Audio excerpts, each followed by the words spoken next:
인생을 살다 보면 예상치 못한 순간들이 찾아옵니다. 기쁨도 슬픔도 그리고 때로는 이해할 수 없는 이별도 말이죠. 오늘 들려드릴 이야기는 어느 부모의 이야기입니다. 70을 넘긴 나이에 마주한 뜻밖의 이별. 그리고 그 이별 속에서도 피어나는 사랑과 기다림의 이야기입니다. 철학자 키에르케고르는 말했습니다. 인생은 뒤로 가면서 이해되지만 앞으로 가면서 사라진다고. 우리는 모두 미래를 향해 걸어가지만 진정한 의미는 뒤돌아볼 때 비로소 보이는 것 같습니다. 지영과 만수 부부는 40년을 함께 살았습니다. 자식 셋을 키우고 이제는 손자까지 보는 나이가 되었죠. 막내 아들 진호가 결혼 후 부모 집에서 함께 살기로 했을 때 두 노인의 마음은 얼마나 기뻤을까요? 이제 진짜 대가족이 됐네. 집안이 이렇게 북적거리니까 좋다. 아들이 장가가면 남이 된다더니 다행히 우리 진호는 아니구만. 하지만 인생은 우리의 기대대로 흘러가지 않습니다. 그날도 평범한 하루의 시작이었습니다. 지영은 새벽부터 일어나 가족들 아침을 준비하고 있었죠. 아니, 이게 다 뭐야? 아들의 방이 텅 비어 있었습니다. 이불도 옷도 모든 것이 사라져 있었죠. 신발장을 열어보니 며느리와 5살 손녀의 신발까지 모두 없어진 상태였습니다. 식탁 위에는 손녀 서연이가 쓰던 작은 컵 하나만 덩그러니 남아 있었습니다. 가고 싶으면 간 거지. 뭐 별 수 있나? 만수는 무뚝뚝하게 말했지만 그 순간 그의 손은 떨리고 있었습니다. 때로는 가장 가까운 사람이 가장 먼 거리로 떠나갑니다. 그리고 그 순간 우리는 깨닫게 되죠. 사랑한다는 것과 이해한다는 것은 전혀 다른 일이라는 것을. 그날 하루 종일 두 노인은 말을 잃었습니다. 40년을 함께 산 부부였지만 이런 침묵은 처음이었죠. 아들이 떠난 지 일주일이 지났습니다. 지영은 매일 휴대폰을 확인했지만 연락은 없었죠. 진호야? 엄마야? 왜 말도 없이 갔니? 무슨 일이라도 있었던 거야? 메시지는 읽지 않은 상태로 남아 있었습니다. 한 달이 지나고 2달이 지났습니다. 지영의 메시지는 점점 간절해졌습니다. 아들아, 밥은 잘 먹고 있니? 서연이는 잘 크고 있니? 할머니가 서연이 보고 싶어서 밤마다 잠을 못 잔다.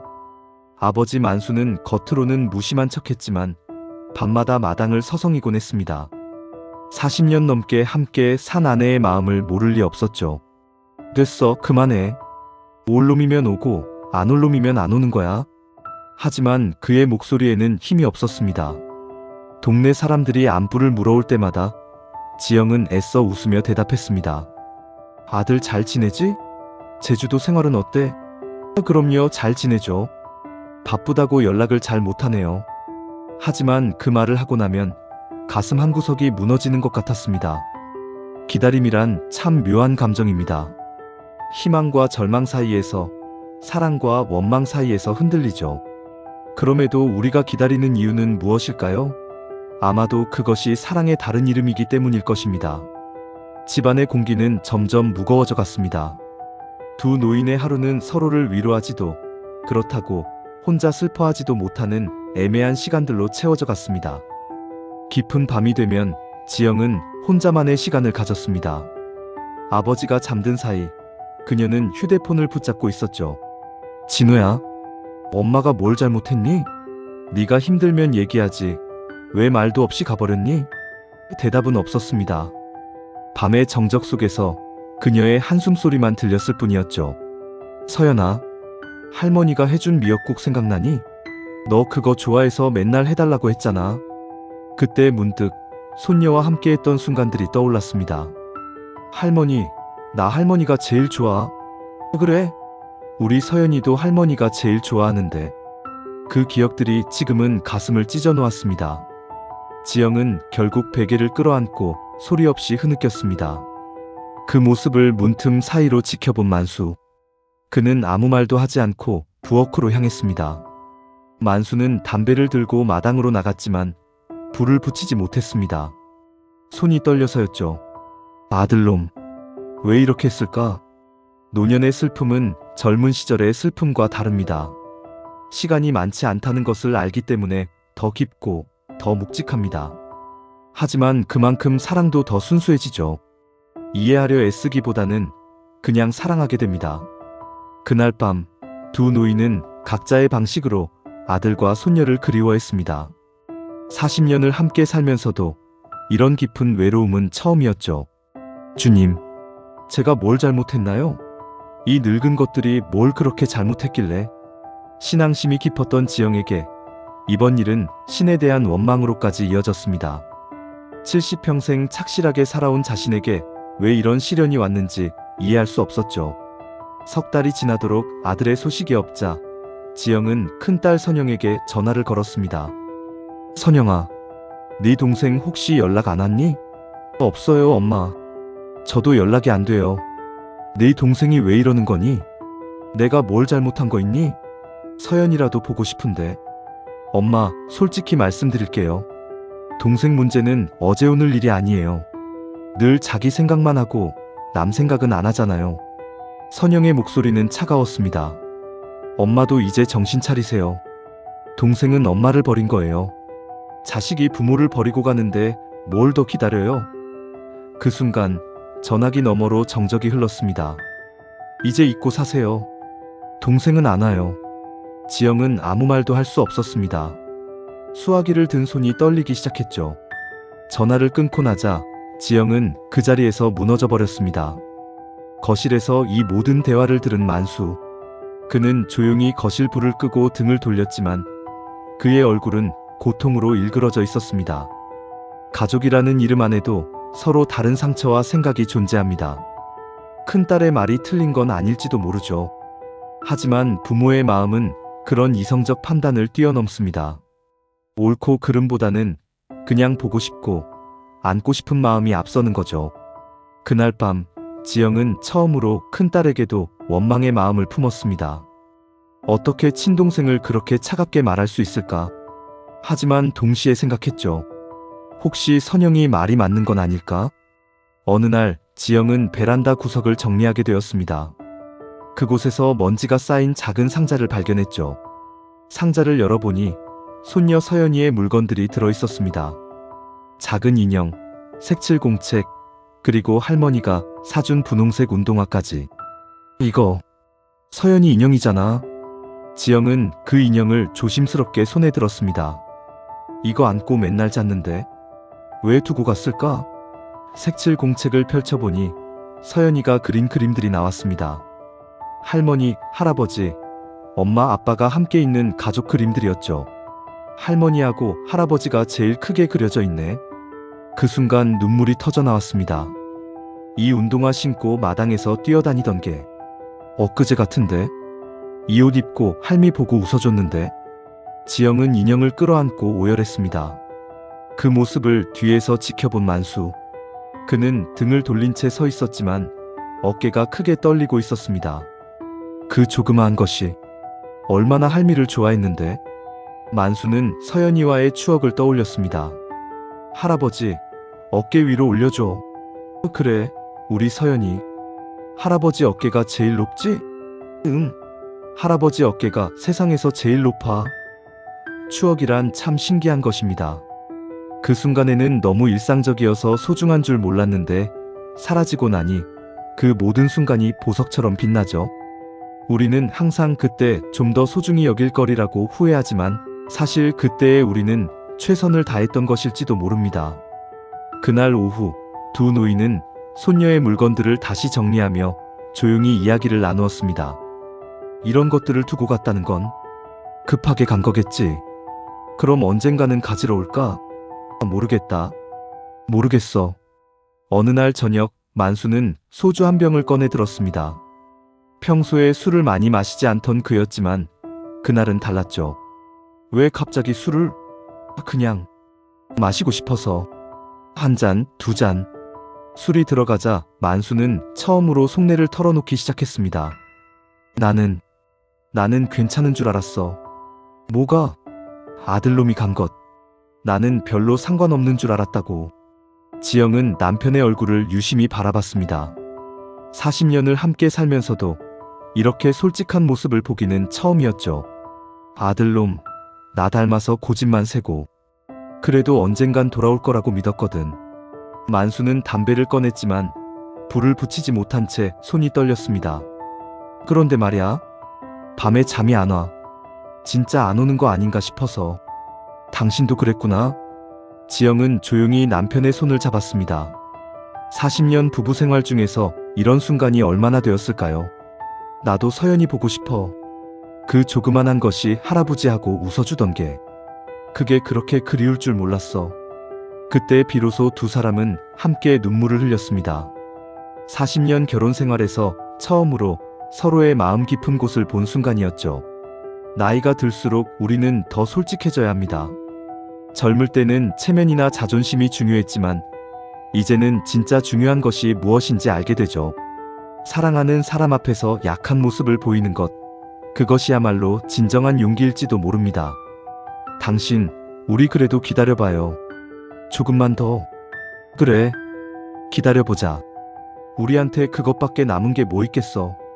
그날 밤, 두 노인은 오랜만에 깊이 잠들었습니다. 서로의 마음을 나누고 나니 조금은 마음이 가벼워진 것 같았죠. 어느 날 아침, 만수가 우편함을 확인하러 나갔습니다. 그곳에 낡은 봉투 하나가 꽂혀 있었죠. 여보, 편지 왔어.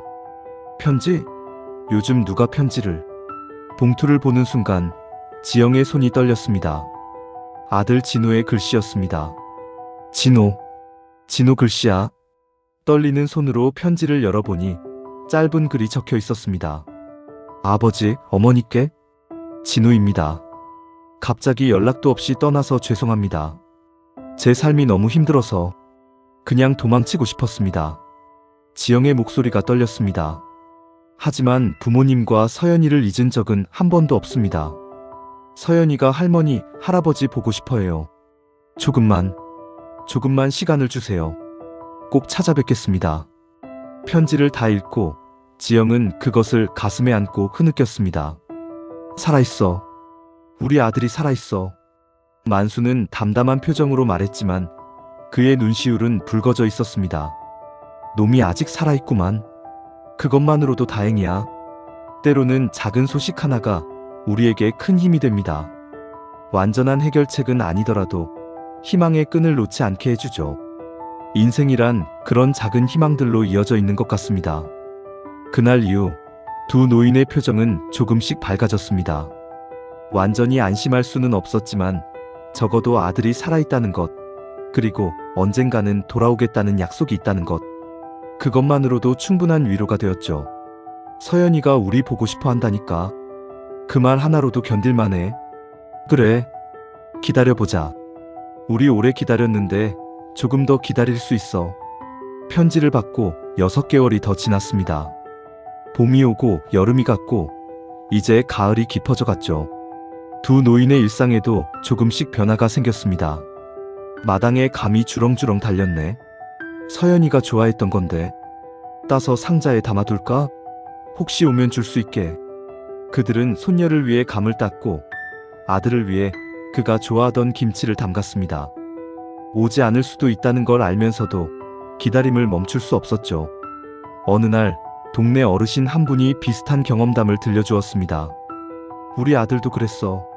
10년 넘게 연락이 없다가 어느 날 갑자기 나타났지. 10년이나요? 그래. 그때는 원망도 많이 했는데 지금 생각해보니 그것도 그 애만의 방식이었던 것 같아. 사람마다 자기 시간이 있는 거야. 우리는 모두 각자의 속도로 살아갑니다. 부모의 시간과 자식의 시간은 다르고 그 시간의 차이가 때로는 오해와 상처를 낳기도 하죠.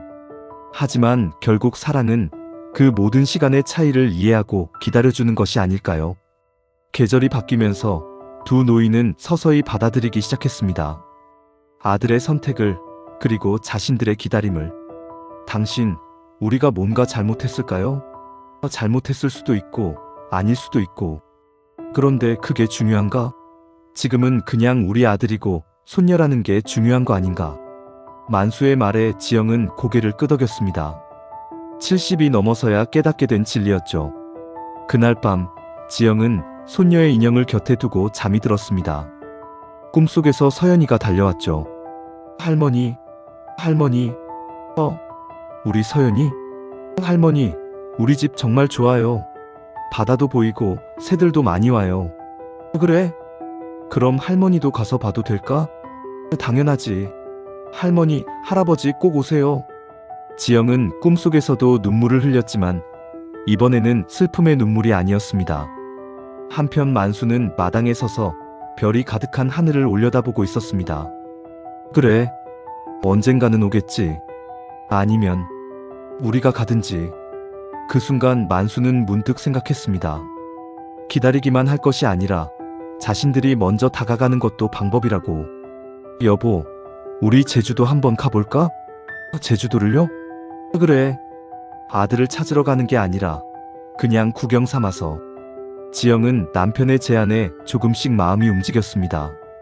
이제 이야기를 마무리하며 우리가 이 이야기에서 얻을 수 있는 교훈에 대해 생각해 볼까요? 지영과 만수 부부의 이야기는 단순히 한 가정의 이야기가 아닙니다. 우리 모두가 인생에서 한 번쯤 마주할 수 있는 이별과 기다림의 이야기죠. 철학자 알베르 카뮈는 말했습니다. 인생에서 가장 중요한 것은 살아가는 것 자체가 아니라 어떻게 살아가느냐이다. 지영과 만수는 선택했습니다. 원망 속에서 살 것인가, 사랑 속에서 기다릴 것인가를. 첫째, 완벽한 부모는 없습니다. 우리는 모두 처음 부모가 되어보는 사람들입니다. 실수도 하고 후회도 하죠. 하지만 그 모든 과정이 사랑이었다는 것을 기억하세요. 자녀가 어른이 되어 자신만의 길을 걷는다고 해서 그것이 여러분의 실패를 의미하지는 않습니다. 둘째, 기다림에도 지혜가 필요합니다. 무작정 기다리기만 하는 것이 능사는 아닙니다. 때로는 먼저 손을 내미는 용기도, 때로는 놓아주는 여유도 필요하죠. 가장 중요한 것은 그 기다림이 사랑에서 나온 것이라는 점입니다. 셋째, 나이가 들수록 더 솔직해지세요. 체면이나 자존심보다 중요한 것이 있습니다. 사랑하는 사람들과의 진정한 관계죠. 늦었다고 생각할 때가 가장 빠른 때입니다. 넷째, 혼자가 아닙니다. 비슷한 아픔을 겪은 사람들이 주변에 많이 있습니다. 그들과 마음을 나누세요. 서로 위로하고 서로 힘이 되어주세요. 나이가 들수록 더욱 소중한 것은 진정한 동반자들입니다. 다섯째, 남은 시간을 소중히 하세요. 과거를 바꿀 수는 없지만 지금 이 순간은 바꿀 수 있습니다. 후회와 원망으로 남은 시간을 보내기보다는 감사와 사랑으로 하루하루를 채워나가세요. 여섯째, 희망을 놓지 마세요. 인생의 마지막까지 희망은 필요합니다.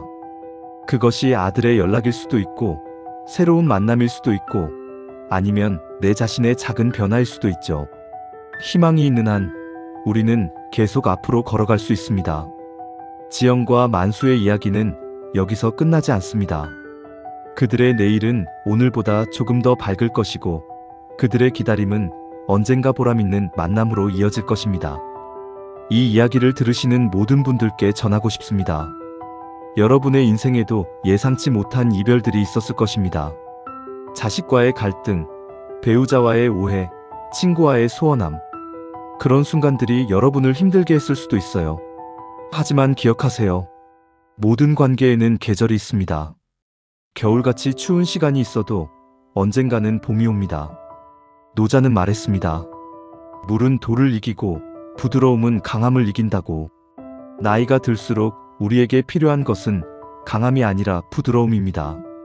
이해하려 하고 용서하려 하고 사랑하려 하는 마음 말이죠. 지영과 만수처럼 때로는 서로 다른 방식으로 슬퍼하더라도 괜찮습니다.